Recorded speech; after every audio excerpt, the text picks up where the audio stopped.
Olá, seja muito bem-vindo, seja muito bem-vinda. O Alesp em Pauta de hoje vai falar da saúde do idoso e como o exercício físico ajuda na qualidade de vida e também na manutenção de uma boa saúde.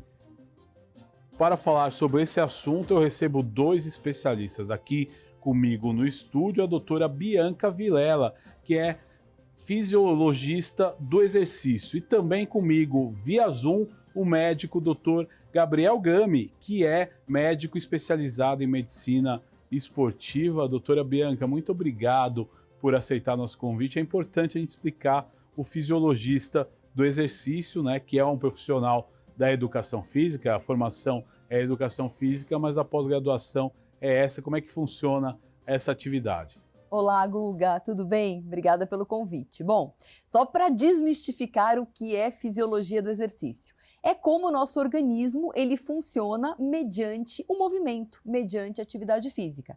Realmente, a minha graduação foi educação física, eu fiz educação física na Unesp, depois eu fiz os cursos complementares, né? Minha carreira acadêmica, fiz pós, especialização e mestrado na fisiologia do exercício, tendo como base a medicina do esporte. Importante o tema, né? Medicina do esporte. Eu estou aqui com o Dr. Gabriel Gami, que aceitou o nosso convite. Doutor, explica um pouco o que faz um médico do esporte. Ele cuida dessa parte de exercício físico. Explica direitinho para o nosso telespectador, para que eles possam entender de forma bem didática. E obrigado aí por aceitar nosso convite. Perfeito. Bom dia a todos. O médico do esporte, eu até prefiro o termo médico do exercício, usa atividade física associada aos educadores físicos e aos profissionais da área como uma ferramenta de saúde. Então, muitas vezes o indivíduo me procura porque está com um problema de colesterol elevado e, eventualmente, eu consigo tratar esse indivíduo com atividade física. Às vezes não, mas a atividade física e o exercício são ferramentas muito importantes de saúde e o médico trabalha em uníssono com os diversos profissionais da área, com o profissional de educação física, com o nutricionista e assim por diante, para a melhoria da saúde. Legal, esse esclarecimento. E agora nós vamos tratar do nosso tema, que é o idoso, exercício físico para o idoso. Mas aí eu lhe pergunto, e já vou começar com as questões para os profissionais, quando a gente deve começar a inserir a atividade física? E aí eu falo de uma pessoa sedentária que está chegando próximo da terceira idade e ela deve começar a se preocupar com isso, porque senão ela entra num caminho sem volta, né? Eu vou começar com o doutor Gabriel. Então, Guga, a gente vê o indivíduo nos 30, 40 anos, ele acaba parando muitas vezes a atividade física porque as demandas profissionais, as demandas familiares acabam impedindo o indivíduo da atividade física. E essa era a hora para começar. Embora não tenha, quer dizer, você pode começar a atividade física a qualquer momento, porque à medida que você fica mais velho, à medida que a sua produção hormonal se altera, você vai perdendo massa muscular, você vai perdendo força e você vai passando a ter dificuldade para as suas tarefas do dia a dia. Então, quanto mais cedo, melhor. Mas a pessoa precisa ficar muito atenta perto dos 50 anos. E quando chega, por definição, quando a pessoa se torna idosa, mais atenta ainda, mais atividade física. Bianca, o que você tem a dizer sobre esse assunto? Complementando aí a fala do doutor. Obrigada, Guga. Na verdade, eu concordo plenamente com o doutor e vou trazer vou voltar o tempo um pouquinho, né? Tem duas questões que são muito importantes quando a gente pensa em envelhecimento. Os primeiros 15 anos de vida, que é toda a base, toda a nossa formação de músculo, de ossos, todos os órgãos, tudo. Na verdade, nós deixamos de ser uma célula para sermos trilhões de células, né? Então, esses primeiros 15 anos, eles vão refletir muito lá na frente. A outra questão é a partir dos 15 anos. O que eu vou fazer em termos de hábitos, né? E a terceira colocação, a parte genética, que indiscutivelmente ainda tem um fator preponderante.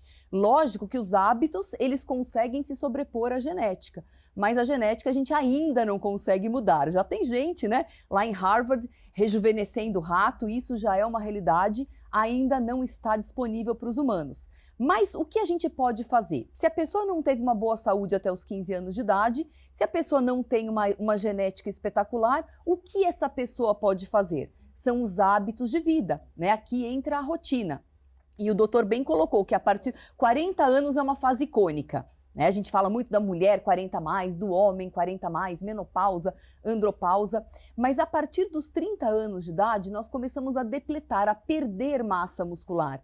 É aí o pulo do gato e onde os exercícios de força eles entram para nos ajudar.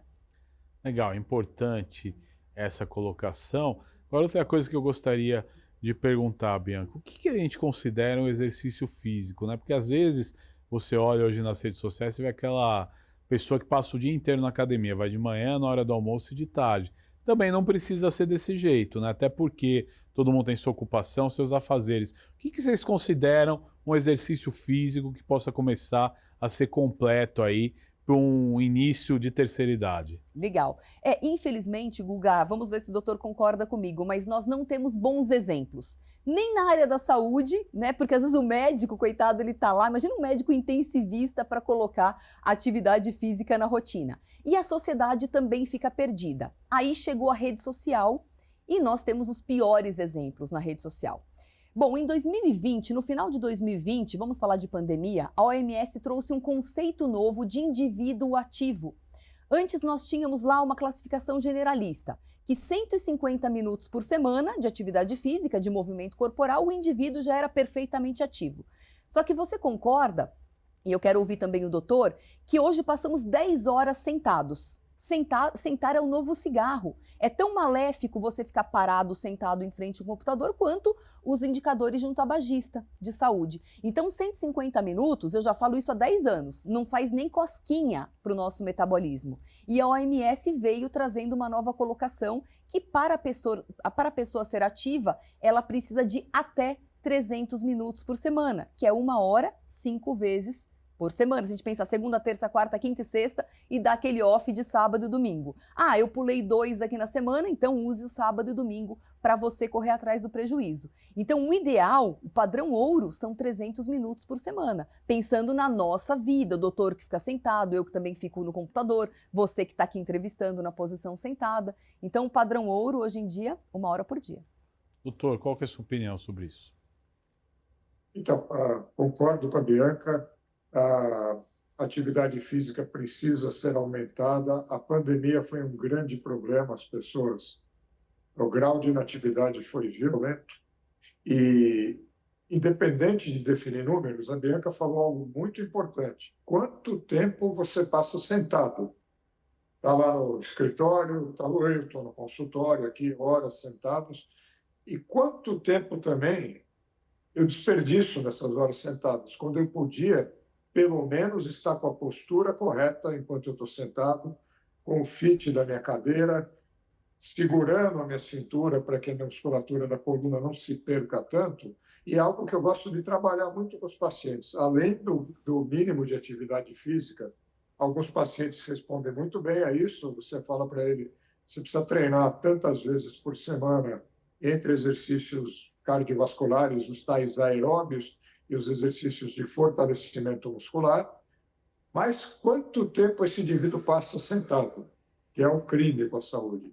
Então, eu chego a pedir que a pessoa coloque alarme no celular, para levanta, contrai o abdômen, senta direito, pensa na sua postura, porque isso vai estragando uma barbaridade. E, lamentavelmente, isso é um fato da vida moderna, as pessoas ficam tempo demais paradas. Mas perfeitas colocações de Bianca. Posso só fazer um adendo? Claro. Olha que interessante, Guga e Dr. Gabriel. As empresas me contratam hoje em dia para mudar o estilo de vida do colaborador. Porque a gente passa muito mais tempo trabalhando do que em casa, com a família ou fazendo qualquer outra coisa. E qual foi a grande sacada que eu tive nas empresas? As pessoas precisam trabalhar na posição em pé. Por que foi institucionalizado que o médico tem que trabalhar sentado, que nós aqui estejamos na posição sentada, ou que um colaborador precisa realmente ficar ali sentado olhando para um computador? Por que isso não pode ser feito na posição em pé? Então eu já implementei dentro dos programas de ergonomia, que é uma outra área que eu atuo muito, eu já implementei várias mesas pantográficas, A mesa ela consegue ficar baixinha para a pessoa estar sentada, mas ela também, ou com uma manivelinha ou com um botãozinho, né, de forma mais automática, o colaborador consiga fazer uma atividade laboral na posição em pé. Uma videoconferência, para digitar às vezes é meio ruim, mas quantas vezes estamos ao telefone ou estamos em uma videoconferência, tudo isso é possível para que você consiga fortalecer minimamente, né, dar um estímulo mínimo para a sua musculatura da coxa. Até porque, falando de envelhecimento, se a gente quer envelhecer bem, o ideal é que eu esteja na posição em pé, de pé, até o último dia de vida, e não numa situação acamada. Agora é interessante nessa colocação, Bianca, porque a análise é a seguinte, eu quero entender, né, se é mito ou verdade. Então, por exemplo, profissões que trabalham em pé, por exemplo, como um segurança, um controlador de acesso, que ele fica lá 10 horas em pé. É diferente da pessoa que está lá 10 horas sentado? Você falando da fisiologia, é mesmo a pessoa estando parada, mas ela está em pé, ela leva uma vantagem sobre a outra? Isso é real? Essa é minha praia, doutor, já passo a bola para o senhor. Importante. Mulher fala mesmo, Importante. fala um pouco mais mesmo, né? Na verdade, eu adoro trabalhar, né, com ergonomia. E existem colaboradores, pessoal do shopping, segurança de shopping. Esse cara fica em pé o dia inteiro. Também não é legal. Sempre o equilíbrio, a nossa avó não falava o equilíbrio é o melhor caminho? Elas estavam certíssimas. Hoje já se sabe que a cada 50 minutos em pé, o ideal, NR17, norma regulamentadora da ergonomia. 50 minutos em pé, o ideal é que se tenha 10 minutos na posição sentada. Hoje a gente vai ao shopping e já vê os banquinhos semi-sentados, né? E isso tá certíssimo. Ao contrário, quem fica 50 minutos sentado deveria ficar 10 minutos em pé. Esse seria, mais uma vez, o padrão ouro da ergonomia. Mas é muito difícil seguir à risca, né? Mas também não é legal, não é interessante ficar o tempo todo em pé, porque a gravidade puxa o sangue para baixo e o retorno venoso, esse retorno do sangue, né? Imagina do pé para o cérebro, a gente tem que movimentar tudo. A gente é um grande liquidificador de sangue, né? Eu sempre brinco também nas minhas palestras sobre isso. Então é interessante que a gente tenha essa alternância, permanecendo sentado e permanecendo em pé ao longo do dia. Doutor Gabriel.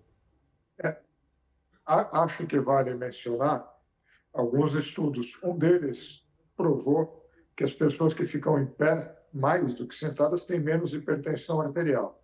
E, obviamente, quem fica mais deitado, pior ainda.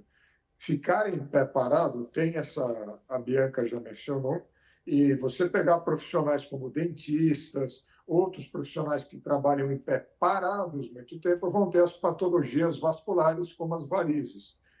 Além de tudo, o risco de trombose, assim por diante, tem que caminhar. Então, dentro do ficar em pé, se você tem que ficar parado um tempo, pelo menos faça um bombeamento com seus pés, dê passos, mesmo que no lugar, para bombear o sangue, para movimentar as panturrilhas.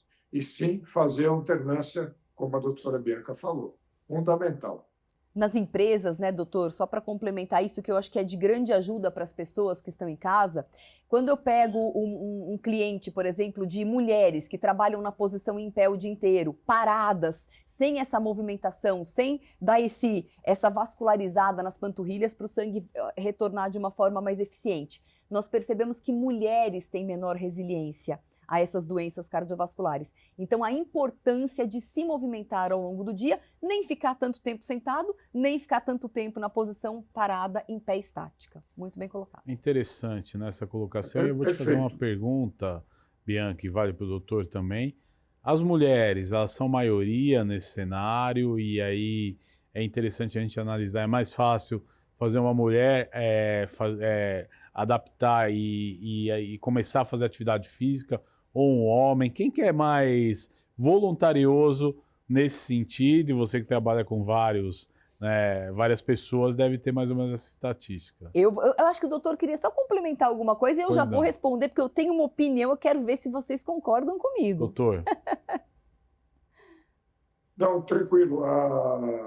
Deixa a Bianca mencionar a estatística dela entre homens e mulheres, depois a gente... Será que a gente vai concordar? Eu acho que mulheres, né, têm uma predisposição a iniciar a atividade física porque somos mais preventivas.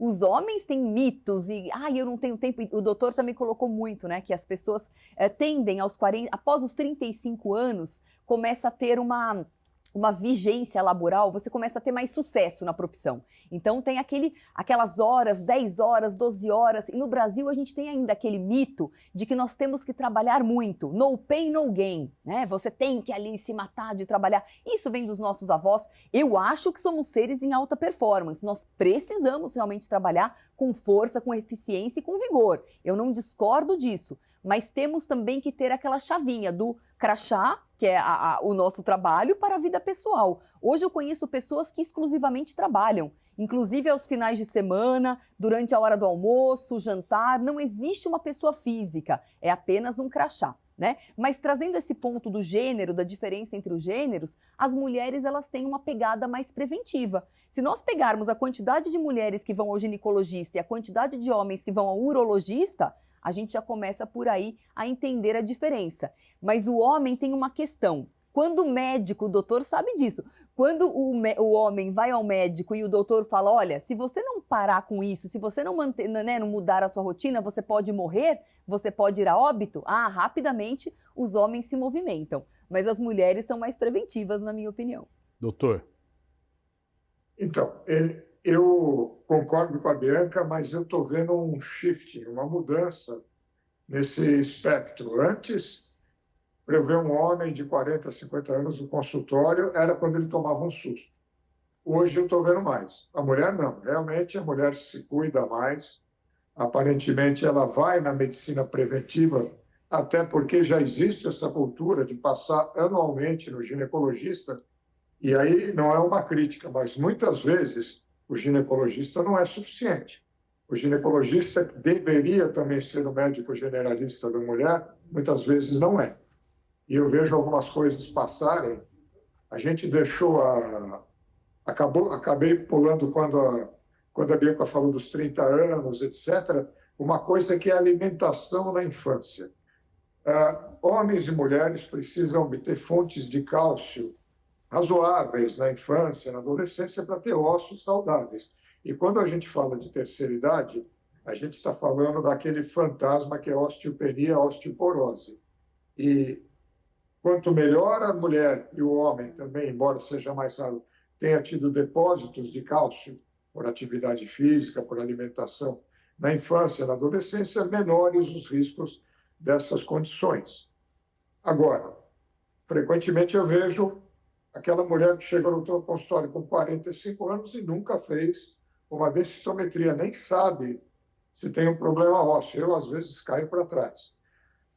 Hoje, então, eu vejo o homem frequentando mais o consultório de maneira preventiva, mas ainda é verdade, a mulher fica mais atenta e o homem é mais quando toma um susto. Quando ele, olha, se você não fizer isso, você vai entrar no remédio de colesterol. E o cara fica chocado, porque não quer tomar um remédio na vida e tal, e aí resolve se mexer. Doutor, que legal. Se eu puder até bater um papo a respeito disso, da importância do ginecologista, da ginecologista, ter uma visão mais ampla, né? Eu faço muitos conteúdos e outro dia eu tive um insight. Eu falei, olha, se no consultório médico, o ginecologista, por exemplo, que é o caso que nós estamos conversando aqui, tivesse uma fita métrica para acompanhar essa mulher. 3 medidas são fundamentais. Vamos pensar em mulher, porque o metabolismo do homem e da mulher são diferentes, né? Realmente são diferentes. Mas mulher, o que acontece com uma mulher após os 35 anos?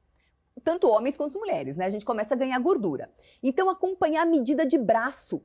Braço é uma coisa dificílima para uma mulher hipertrofiar. E aí começa a se perceber o aumento dessa gordura. A subida do estrogênio, dos hormônios que tem a ver com gordura, né? Aí é um outro papo, talvez para um outro dia, que é muito interessante. Outra coisa, a medida de circunferência abdominal. Então, essa ginecologista, ela tem que acompanhar as medidas, além, é claro, de uma densitometria óssea.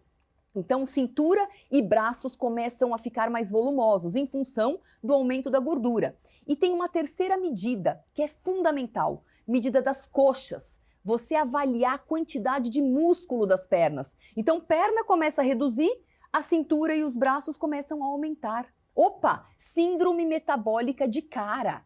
E ninguém se fala sobre isso. Hoje a medicina, né, doutor, eu tenho certeza que a gente tem a mesma opinião. Se fala muito sobre suplementação. Eu adoro a parte de suplementação. Em termos da longevidade é sensacional. Só que se você fizer o básico, se você não fizer o básico, não vai adiantar nada. Você vai gastar dinheiro e o resultado vai ser péssimo, vai virar um efeito placebo na sua vida. Então, se as pessoas não fazem o básico, e nós que somos da área da saúde, né, doutor? Muitas, não nós aqui no caso, nós dois, mas a área como um todo, não apenas Brasil, mas em nível mundial, deixamos muito a desejar. A gente peca muito por não fazer o básico. Doutor.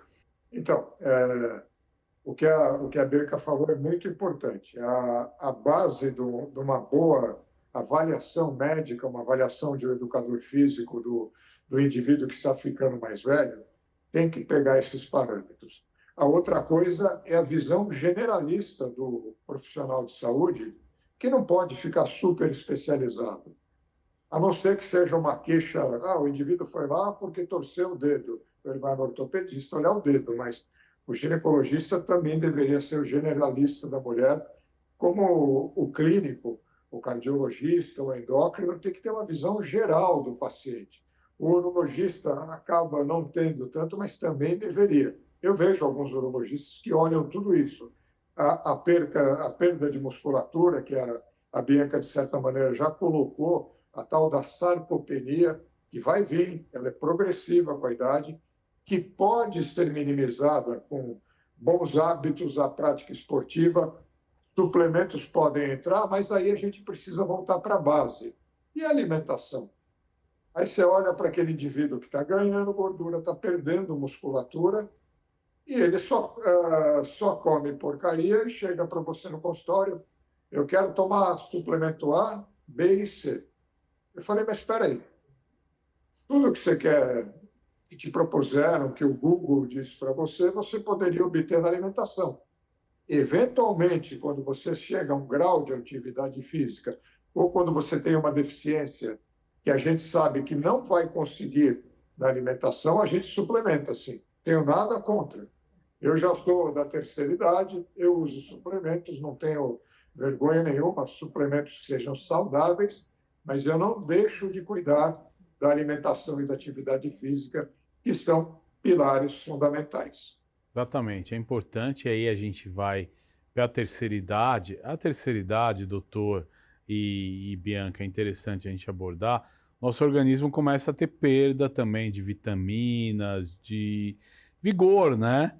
Como a gente trabalha isso e a gente fala a população da cidade de São Paulo hoje, população de idosos chega a quase 2 milhões de pessoas, é o tamanho, por exemplo, de uma cidade como Cuiabá, quer dizer, é uma cidade, né, dentro de uma metrópole, né? E essa população, às vezes, ela não tem, né, o tratamento correto, desde orientação de atividade física, como hábitos saudáveis de vida e até o entretenimento, né, uma vida saudável que envolve várias práticas, né? E aí eu pergunto, e tem muito a ver com o tema que a gente está conversando hoje, como é que a gente poderia trabalhar em termos de políticas públicas que consigam atender esses idosos e que tenham envelhecimento saudável, porque a gente sabe que esse envelhecimento saudável vai gerar ao poder público economia em gastos com a saúde. Então eu quero saber a opinião de vocês e também se vocês têm, né, alguma visão de política pública necessária para esse tema. Em termos de políticas públicas, nós estamos realmente ali na época das cavernas, né?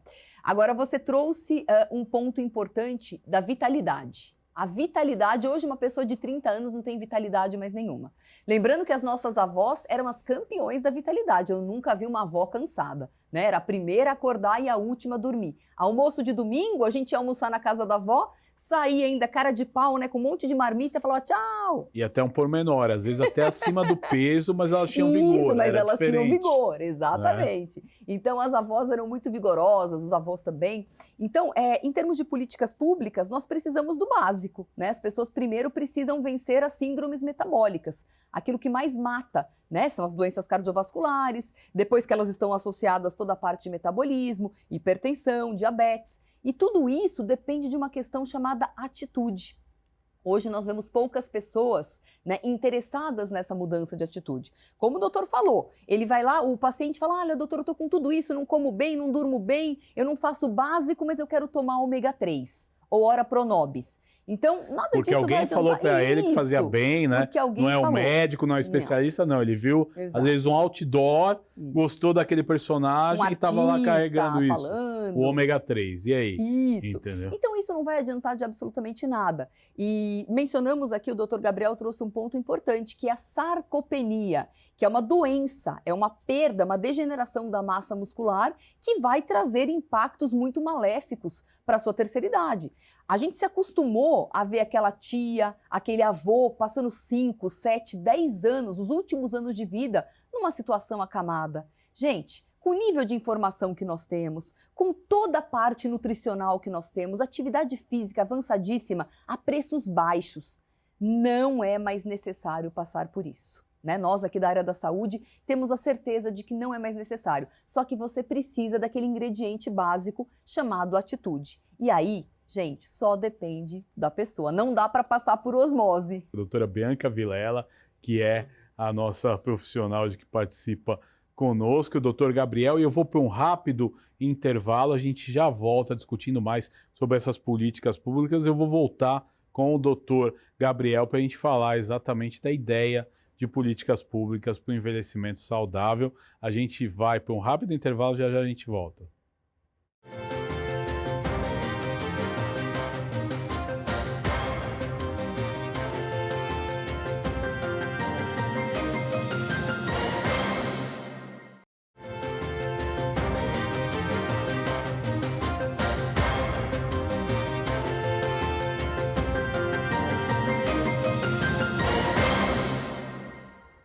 Estamos de volta com o programa Alesp em Pauta de hoje, falando aí de um tema muito importante. Como o idoso pode envelhecer saudável através dos exercícios físicos. Eu tenho dois profissionais aqui que participaram comigo no primeiro bloco também. A doutora Bianca Vilela e o doutor Gabriel Gami, ela que é profissional da educação física, especialista em fisiologia do exercício, e o doutor que é médico esportivo, né? Médico do desporto. Doutor, a gente falava no primeiro bloco, no final, a doutora Bianca pôde falar das políticas públicas e a criação de projetos, né? Onde o idoso ele possa envelhecer de uma forma saudável, com exercício físico, mas também com qualidade de vida, com lazer, entretenimento, que a gente sabe que todas essas atividades juntas, ela vai dar um envelhecimento saudável e, por consequência, economia no investimento da saúde mais para frente, porque eles mais felizes, mais saudáveis, eles vão dar menos custo à saúde. Quer dizer, é uma questão de gestão também, né, doutor? Não, sem sombra de dúvida. A política pública é uma coisa complicada, mas precisa ser abordada, até porque você falou, mais saúde e menos custos. Se os governantes querem pensar por aí, vai ter menos custo, o indivíduo mais saúde e prevenção de doenças. Eu gosto muito do aumento dos espaços públicos, parques, praças com aqueles equipamentos básicos de exercício que podem ajudar. O ideal seria ter alguém orientando esses ambientes, mas é quase impossível, né? Acaba sendo utilizado por alguns professores, aulas de baixo custo e tal, mas isso podia ser uma das abordagens.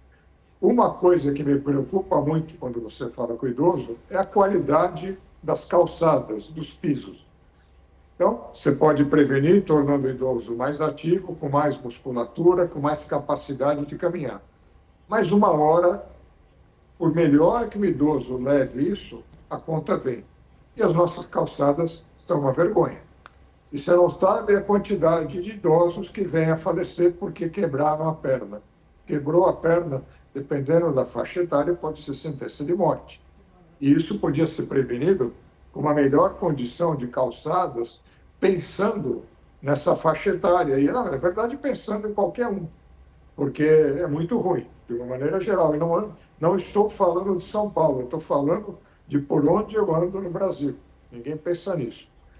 Outro aspecto, em parte, o governo faz, que são as medicações de baixo custo ou as medicações para as doenças metabólicas, que algumas pessoas chegam a um ponto, como a doutora Bianca falou lá atrás, a genética lamentavelmente, ela é insofismável. Você pode mudar diversos fatores de risco seu para uma série de doenças, mas você não pode mudar de onde você nasceu. E isso a gente tem pouco a fazer. Então, o indivíduo pode fazer tudo direitinho e acabar diabético. O indivíduo pode fazer dietas fantásticas, comer super saudável e o colesterol dele começa a subir porque o fígado está produzindo em fim de papo. E aí as medicações entram. Eu tive uma surpresa outro dia. Eu descobri que uma das medicações mais utilizadas por diabetes, o indivíduo tem que ter 65 anos de idade completo, senão não recebe. Eu falei, que coisa estranha, não? Que política... Quem é que tomou essa decisão de corte? Então, aquele diabético de 57, 58 anos sem condição financeira não vai ter acesso a essa medicação porque ela é caríssima e ele vai chegar com 65 anos muito pior do que ele estaria se ele estivesse cuidando daquela condição, com exercício, com boa atividade física, com boa alimentação, mas com a medicação também. Então, são as coisas que eu vejo aí de políticas públicas que podiam melhorar. Algumas estão indo bem, mas tem muito mais a fazer. Agora, doutor, é outra questão no ponto do que o senhor falou. Em muitos casos, né, a gente sabe que com bom exercício físico, com uma boa alimentação, com perda de peso, essas doenças como diabetes, colesterol e outras, elas são controladas e às vezes, mesmo a pessoa apresentando, elas somem do radar, o que dá uma qualidade de vida melhor para a pessoa e uma saúde, né, mais próspera. Porém, tem pessoas que fazem tudo certinho e essas doenças ainda incomodam. Pessoas magras, onde o colesterol é alto, onde não comem, não tem um consumo de gordura, como o senhor falou, ou então pessoas que se cuidam e mesmo assim a diabetes está lá em cima e é necessário a medicação. A gente sabe a dificuldade no acesso à medicação. Mas quais os principais problemas, as principais formas da gente combater quando só uma boa dieta e um bom hábito alimentar já não resolvem e a gente sabe que às vezes o remédio ele não é acessível a todos em todo momento? Então, você tem um problema mais complexo aí com as doenças metabólicas. O indivíduo faz tudo direito, ele recebe orientação alimentar, ele faz atividade física, mas algum órgão dele não está indo bem, o pâncreas dele envelheceu mais cedo do que deveria, porque isso também, na verdade, poderia ter sido prevenido lá atrás, como a Bianca já falou. Pâncreas é um órgão que eu gosto de conversar bastante com o paciente, porque ele tem vida útil. Pode ser que dure 120 anos, mais do que a pessoa, mas é bem provável que não vai durar tudo isso. E a gente teve a maldição do açúcar refinado, de alimentos exagerados em açúcar, enfim, da falta de atividade física. Existe uma... Você liga, não é mais liga a TV, você olha no celular, é um monte de porcaria daqui, um monte de porcaria dali, e o indivíduo está gastando, por exemplo, aquele pâncreas, quando ele podia ter um pâncreas que durasse muito mais e que ele não fosse ficar diabético. Exceção daquelas formas do diabetes juvenil, que é uma doença completamente diferente. Então fica difícil abordar, às vezes, tudo que você faz não é suficiente, e aí a medicina não é mais preventiva, é a medicina tratativa, tem que tratar o paciente, e aí precisam de políticas públicas melhores. Educação do paciente a respeito, educação sobre a condição clínica que ele tem, sobre os riscos que ele corre, e como o bom tratamento pode fazer com que ele tenha uma longevidade e saúde melhores. Porém, às vezes o cara não tem nem acesso a isso. Eu gostaria muito de falar sobre o pâncreas. Claro, Nossa, importante. doutor, lógico. Bom, o pâncreas ele vai produzir a nossa insulina. E para a gente ter saúde e para que a gente tenha longevidade, existe uma regra padrão, que é o controle da glicemia. Hoje a gente que é da área da saúde, nós estudamos isso. Regra número 1, quer ter saúde, quer ter vitalidade, quer acordar com energia e quer dormir cansado? Porque hoje a gente acorda um bagaço e vai dormir elétrico. Tudo isso acontece, essa inversão do metabolismo em função desse descontrole do seu açúcar no sangue. Então a primeira regra da saúde é: cuide desse consumo de açúcar. Duas coisas destruíram a saúde da sociedade. Aqui eu vou falar abertamente, eu também falo nas minhas palestras abertamente. O doutor trouxe perfeitamente consumo de açúcar. Gente, consumo de açúcar, ele veio para destruir, ele é um solvente. O açúcar, um diabético, ele fica cego por qual motivo? Porque o açúcar, ele vai corroer os vasinhos lá fininhos dos olhos. Então, o açúcar é um grande solvente. É péssimo para a saúde. E o segundo grande vilão, que ali está pau a pau com açúcar, bebida alcoólica. Aqui, gente, o consumo de bebida alcoólica está num nível de absurdo. Eu estava aqui chegando, pegando a JK, parei para tomar um café, sou mineira, né? Então, mineiro gosta de café e de chegar cedo. Eu cheguei com 1h30 de antecedência, porque São Paulo é um caos. Parei em uma loja de conveniência, vi 2 homens fortes, né? Na loja de conveniência comprando bebida alcoólica. Isso, né, bem cedo pela manhã. 8h30. É. Então, pensem bem, gente, nessa questão. Cuide desse consumo. E o consumo alcoólico, ele pegou muito as mulheres, porque antes nós tínhamos o alcoolismo degradando a saúde dos homens. Então, se a gente lembrar aqui como eram os almoços de domingo na casa da avó, tinha sempre ali um tio, né, passando vergonha, com excesso de álcool. Então, era muito masculino. O que a indústria fez? Eu não é o doutor, aquela baixaria de domingo. Exatamente. Democratizou, mas a indústria do álcool, ela teve uma visão muito interessante para vender. Primeiro, ela tentou inserir com a cerveja, só que mulher não gosta do gosto amargo. E aí veio a questão do vinho. Hoje, os profissionais da área da saúde, você abre rede social, tá todo mundo lá com a tacinha na mão. E aí eu vou falar alguma coisa, eu sou muitas vezes agredida nas redes sociais. Porque eu falo, mas eu estou falando isso para o seu bem, né? Eu estou falando porque você é da área da saúde, nós trabalhamos juntas. E, por favor, reduza isso, porque não existe dose segura para droga. Existe dose segura para fumar 10 cigarrinhos por dia? Não. Existe dose segura para álcool? Não. Então, se você é aquela pessoa que lida bem com 2 chopes por semana apenas, ou uma taça de vinho, eu não estou falando para você. Mas eu estou falando para um público que está bebendo na terça, na quarta, porque tem uma massinha diferente. Aí vamos harmonizar com a massinha? Aí na quinta, opa, quintou. Aí sexta, sextou. Aí sabadou e domingou. Então, as pessoas estão consumindo álcool de 3, 4, 5, 7 vezes por semana. E isso realmente não é saudável.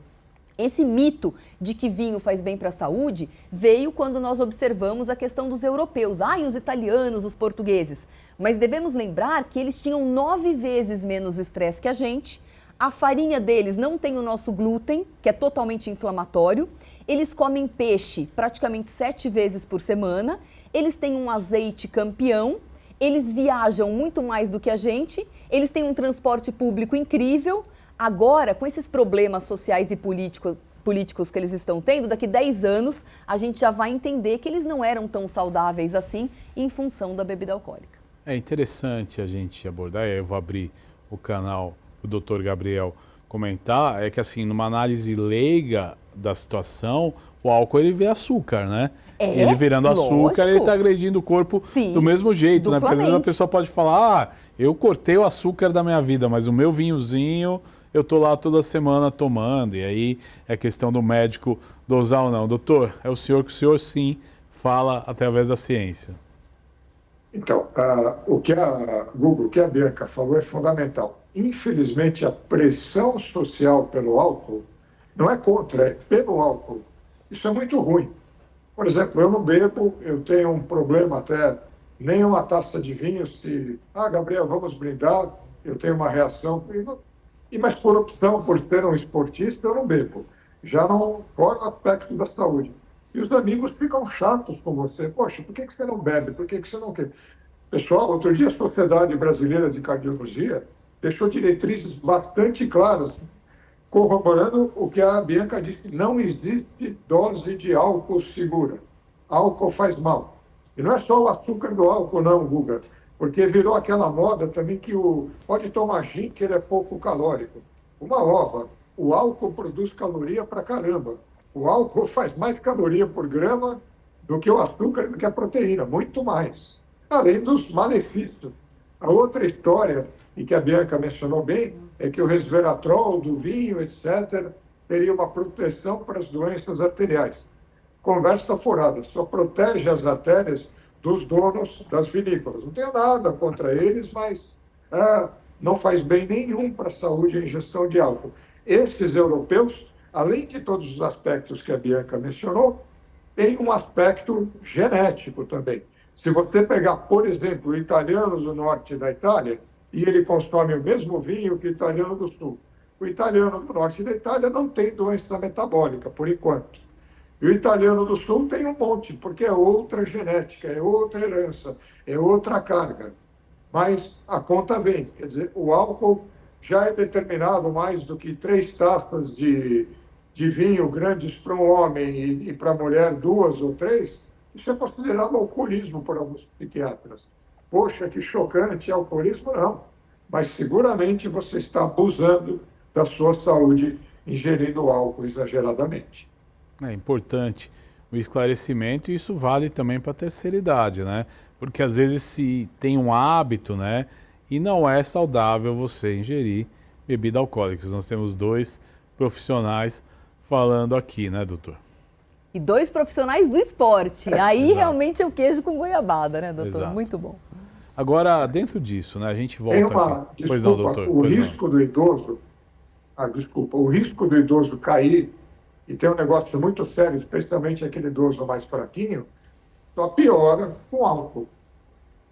Sarcopenia, não? E a questão de quebrar a perna, né, de quebrar o fêmur, o doutor trouxe e me veio esse insight agora. A gente tem o fêmur, que é esse ossão aqui da coxa. Simplesmente é o osso mais duro do corpo. Já viu um jovem quebrar um fêmur, né, doutor? Só num acidente de moto, um acidente de carro, altíssimo impacto, porque é o osso mais duro do corpo. E aí vai um idosinho lá, o que acontece? Vai tomar banho, tem aquele sabãozinho no azulejo, pau. Quando você é um jovem, você faz aquela força, opa, cérebro, mande ali o músculo, contraiu, o quadríceps, pau, contraiu, você não cai. Já um idoso não tem essa eficiência muscular. Quando o idoso cai, a gente tem 2 sinais muito importantes, né? Que é a falta de ossos e a falta de musculatura.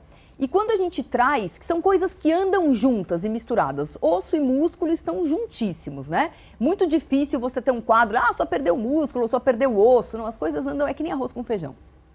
E aí nós temos os exercícios de força, que vem como um antídoto do envelhecimento. O doutor mencionou o resveratrol, que lá o doutor David Sinclair em Harvard descobriu, ai que maravilha, e a gente sabe que quase que não serve para nada, né? Tem alimentos antioxidantes que dão de 1000 a 0 nisso daí, ao invés de ficar tomando cápsula de resveratrol, eu acho uma besteira.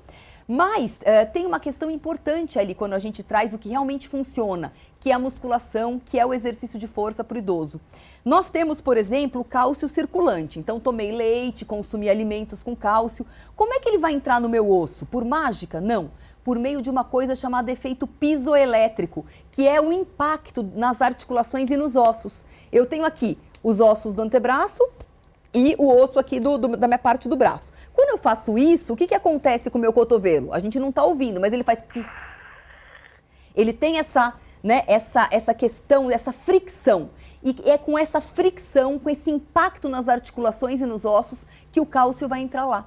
E a mágica também acontece com os músculos. Eu tenho proteína disponível. Ela só vai entrar, gente, se eu tiver um exercício, um movimento do meu músculo. Senão, nem ossos, nem músculos você vai ganhar. Não adianta tomar suplemento, não adianta tomar leite, não adianta ter uma baita alimentação se você não se dispuser a fazer exercício de força. Sem exercício de força, você não vai ter ganho algum. É importante toda essa questão e aí eu vou entrar numa outra situação. O idoso que começa a fazer exercício, como ele faz para se prevenir dessas quedas, de lesões que, assim, a gente vê que às vezes o leigo, né, tenta fazer exercício, a lesão aparece. E aí eu te pergunto, né, e o idoso que está mais propenso a essas coisas, que cuidados deve tomar e, por outro lado, como deve proceder, né, esse tipo de exercício? Porque às vezes um exercício pode ser até adequado para ele, mas uma queda pode levar aí num problema muito sério de saúde. Eu quero ouvir você primeiro, Bianca. Ah, legal. Sempre você... O grande termômetro, né, do que você deve fazer é a dor.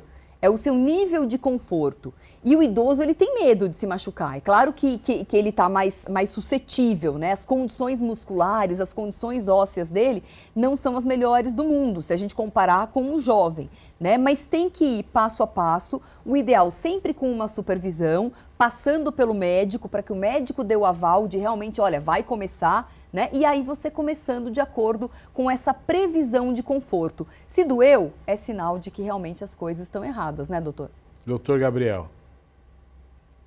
Então, e complementando o que a Bianca falou, passou pelo médico, legal, você precisa de atividade física, se você não fez até hoje, é hora de começar. Uma das coisas que surgiu pensando no idoso é o chamado treinamento funcional. Treinamento funcional é o exercício que permite que o indivíduo volte para a atividade do dia a dia. Então, aquela senhora, aquela avó que varre a casa, varre até hoje, ela precisa da musculatura para isso, precisa de ossos saudáveis. Eu não abro mão, é óbvio que, infelizmente, na política pública é um pouco diferente, mas eu não abro mão. Quando um idoso vai começar atividade física, tem que ser com um educador físico, e um educador físico que saiba trabalhar com a terceira idade, para justamente lhe ensinar, ajudar esse idoso a caminhar depois com pernas próprias, fazendo exercício corretamente, evitando o risco, até o simples exercício de caminhada, quer dizer, para alguns idosos, o indivíduo já não está mais caminhando, ele está no sofá o dia inteiro. Você tem que é o contrário do bebê. Você vai ter que dar passos de bebê para o idoso e depois ele vai voltando. E vou dar um exemplo rápido. Meu pai viveu 95 anos, infelizmente, faleceu por uma fratura de fêmur, mas não tinha a ver com calçada pública, mas porque foi descuidado. Mas ele viveu até os 95 anos porque ele fazia a ginástica dele todo dia. No começo, a gente contratou um educador físico e falou: pai, não tem conversa. Educador físico cuidando de você. Ele encheu no começo e depois ele passou a adorar. Mas chegou um ponto que ele já sabia fazer as coisas por conta dele, e ele não abria mão do exercício cardiovascular dele e não abria mão dos exercícios de fortalecimento. E assim ele foi para uma vida longeva, saudável, com a cabeça lúcida. Interessante essa colocação, esse exemplo que o doutor trouxe do próprio pai, né? Agora, o que é ideal, né, para um idoso em termos de exercício, né? O que a gente fala? O idoso deve andar. Andar é um exercício? Andar 20 minutos por dia é um exercício? Como é que você... qual, né, o nível de exercício para um idoso, Bianca? Os exercícios mais seguros, né? Se a gente, claro que isso não é a realidade para todo mundo, mas se a gente tivesse uma piscina, atividade aquática é sensacional, com os devidos cuidados para não ter afogamento. É óbvio, a pessoa tem que ter condição para estar dentro de uma piscina, né? Os exercícios aquáticos são sensacionais. A sala de musculação é muito interessante também, porque lá a ideia é que tenha um profissional para orientar, e quando a gente pensa em máquinas, a gente pensa em algo mais seguro. Então, o que é mais seguro? Fazer um exercício, né, de extensão de joelho em uma máquina, ou você fazer um agachamento livre? As máquinas, elas são mais seguras, porque elas já foram projetadas para limitar aquele movimento. Então, a musculação é muito interessante, e exercício de força é o que vai garantir ossos e músculos mais firmes, mas sem descuidar também, é claro, da parte cardiorrespiratória, porque você vai cuidar do pulmão e do seu coração, que são os órgãos ali determinantes para você continuar vivo, e o outro vai cuidar da sua locomoção. São coisas que precisam andar juntas e misturadas. Legal, Bianca, doutor Gabriel, nós estamos caminhando para os momentos finais do nosso programa. Foi muito bom esse bate-papo, mas eu quero um destaque final de cada um de vocês. Primeiro, agradecendo ao doutor Gabriel, que participou com a gente de forma online e trouxe aí bastante seu conhecimento em medicina esportiva. Muito obrigado. Uma mensagem final para o nosso telespectador. Agradeço a participação, Guga, Bianca, que enriqueceu bastante o nosso conteúdo. É fundamental. Segundo a OMS, a saúde é o bem-estar físico, mental e social.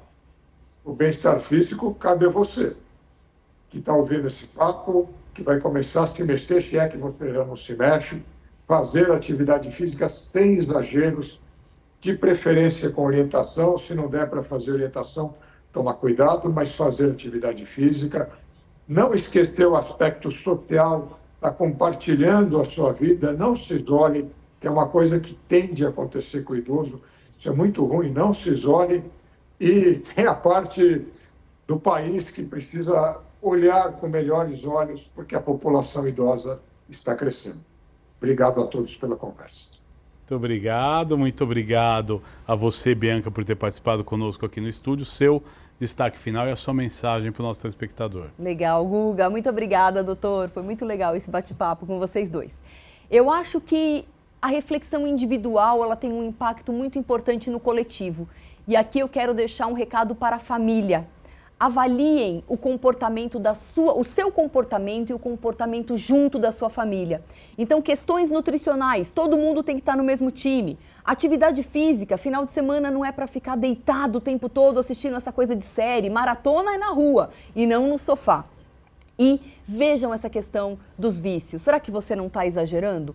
Juntos, né? A família toda, você pensando na sua saúde, mas trazendo para o coletivo da família, eu tenho certeza de que os resultados serão expressivos. Você vai gostar, você vai dar risada depois, a vitalidade voltando. Doutora, muito obrigado pela participação, doutor Gabriel. E este aqui foi mais um Alesp em Pauta falando da atividade física na terceira idade, a qualidade de vida do idoso. Você pode ver e rever este e outros programas em nosso canal no YouTube. Até um próximo encontro. Tchau!